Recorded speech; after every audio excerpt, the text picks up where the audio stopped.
At that time, all mankind has been struggling to escape from the darkening prospect of mass destruction on Earth. But over the years, the number and the yield of weapons tested have rapidly increased, and so have the radioactive hazards from such testing. The number of children and grandchildren with cancer in their bones, with leukemia in their blood, or with poison in their lungs might seem statistically small to some in comparison with natural health hazards. But this is not a natural health hazard, and it is not a statistical issue.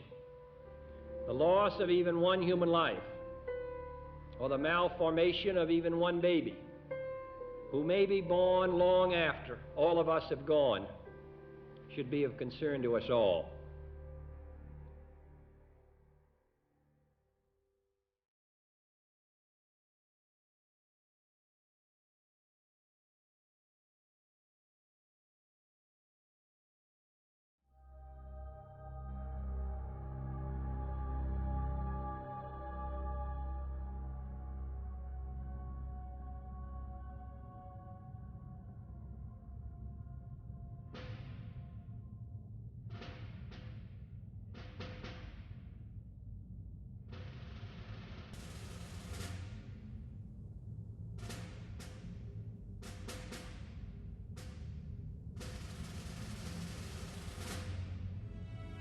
After the first Gulf War, thousands of American soldiers returned from Iraq complaining of a variety of troubling symptoms that collectively came to be known as Gulf War syndrome. What is causing these problems? Well, we only know that it's called Gulf War syndrome and that it's more complicated than what the mainstream press is reporting. The Pentagon refused our interview requests and also refused to answer our written questions.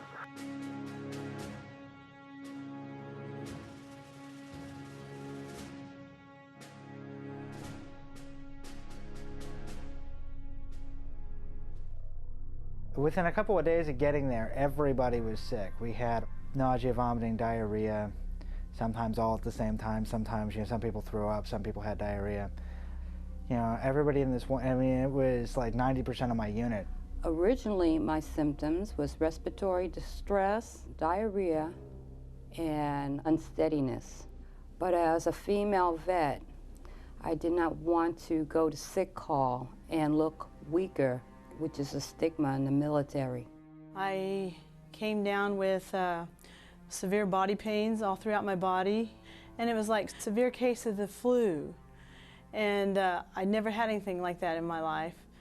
And I'd always been in excellent health prior to that. I got out of the service in 2003 with the multiple problems. I was a type 2 diabetic. I also had high blood pressure. My legs were getting infections.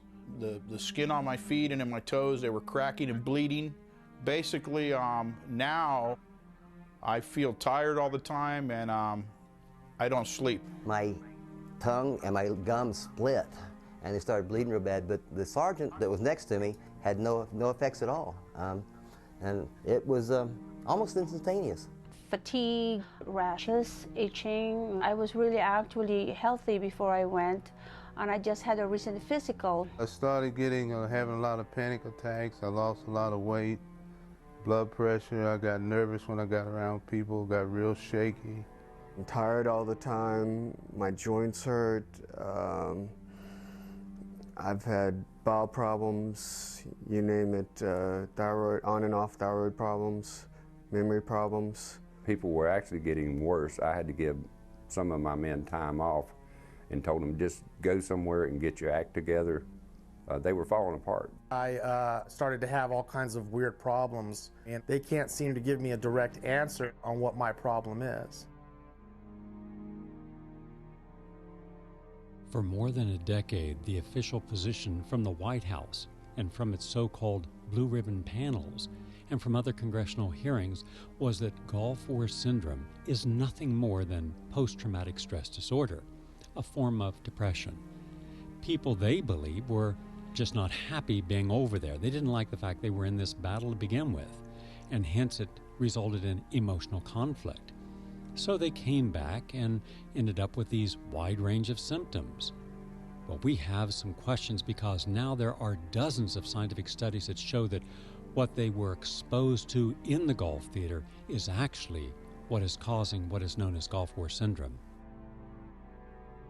Let's get to the truth. Why are they suffering, and what can we do to help them?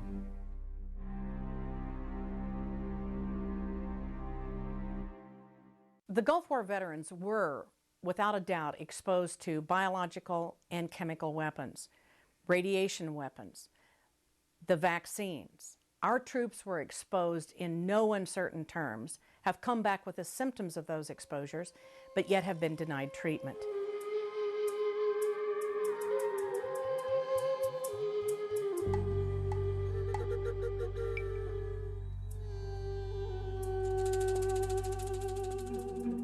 Well, with American troops once again fighting in the Gulf now, health experts are trying to get to the bottom of this puzzling illness and keep it from happening again.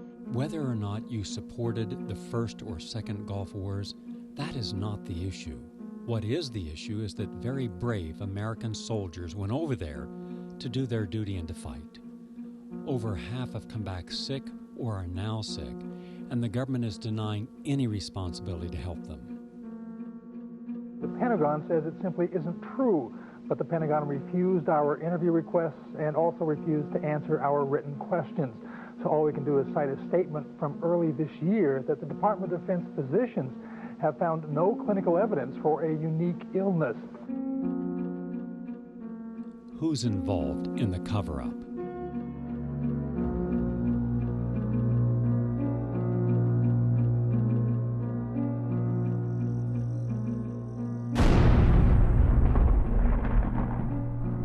I served in the first Gulf War and then went on later in the last 3 years of my career to serve in the office of the Secretary of Defense, working in the department that was researching and putting out information on Gulf War illnesses. The department from the beginning embarked on a public relations campaign to confound and confuse scientists, veterans, Congress, and the public at large. There was actually a battle plan, a document that was the guiding principle for this public relations effort, and it was called Bronze Anvil. Bronze Anvil is a public relations campaign designed to confuse scientists, to change the focus, to make everyone think that veterans were ill because of stress. And the first thing they did was they called it Gulf War syndrome. Our top story tonight concerns Gulf War syndrome, a sickness affecting thousands of Gulf War veterans that is yet to be explained by medical experts. And that's confusing to scientists because a syndrome is a set of diagnosed problems that leads to a disease process. And that is not what has happened to Gulf War veterans. But initially, just that word alone, Gulf War syndrome, made it invalid in many scientists' mind that there was a real problem. The Office of the Special Assistant for Gulf War Illnesses hired public relations specialists to craft this policy and use it to conduct its outreach. And some of the things they did was they would hold town hall meetings in such a way, knowing that the veterans were angry and knowing that the veterans didn't have real answers yet from the government, they would hold these meetings in such a way to overload them with information to make them feel as if the government was really looking.